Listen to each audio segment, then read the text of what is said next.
I'm Chris Kirshner for WABC Eyewitness News. We start with some very disturbing news. Last night at a dirt track race, NASCAR driver Tony Stewart ran over 20-year-old driver Kevin Ward Jr. during a confrontation on the track. Ward was struck, dragged, and thrown after Stewart's car hit him.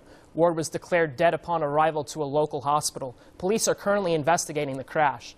Stewart was scheduled to race in today's Sprint Cup race at Watkins Glen, but pulled out due to the tragedy. Earlier today, his team manager questionably called today's race, quote, business as usual. As for the accident, the sport is dealing with the tragedy. I'm fortunate to call Tony Stewart a good friend, and I was honored that he would take a little bit of time to be there, and I could be there with him this morning, just as a friend, wanting him to know that I am here if there's anything that I can do. Over on the diamond, the Yankees sat 6 games behind the AL East leading Orioles coming into today, but they didn't do anything to improve that against the Indians on Sunday. Of course, it's cowboy hat giveaway against the Indians. In the first, Michael Brantley cowboys up and singles home Jason Kipnis, Cleveland up 1-0. Then in the 7th, Yan Gomes brings home Kipnis with a single of his own, 4-0 Indians. 2 outs in the 9th.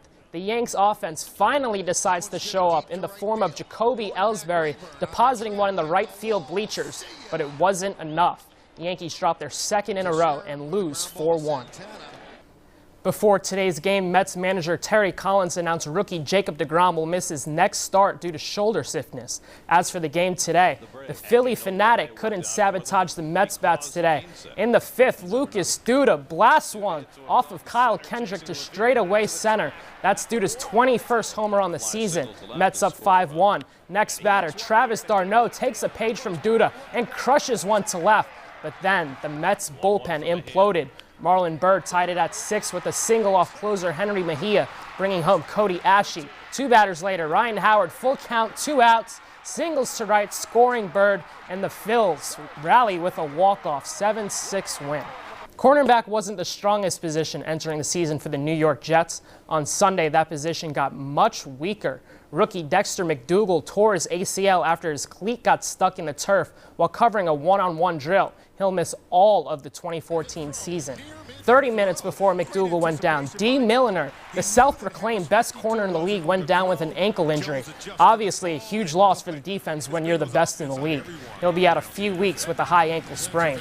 For the Jets, though, head coach Rex Ryan says the team needs to have that next man up mentality. Your depth of your team is always a strength or a weakness for your team. We've said all along that we believe that the depth, I believe that one of the strengths of our team is the depth.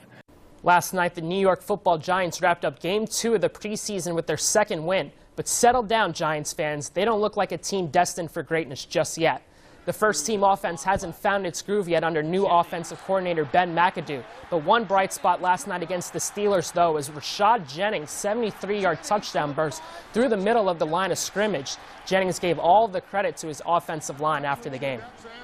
Eli made sure we was in the right play. Perfect. And offensive line beat the double team, gaping hole, gave an opportunity for the back to be one-on-one. So one-on-one battles in the open field, you got to win those. And that's what I did, and the rest was just a race.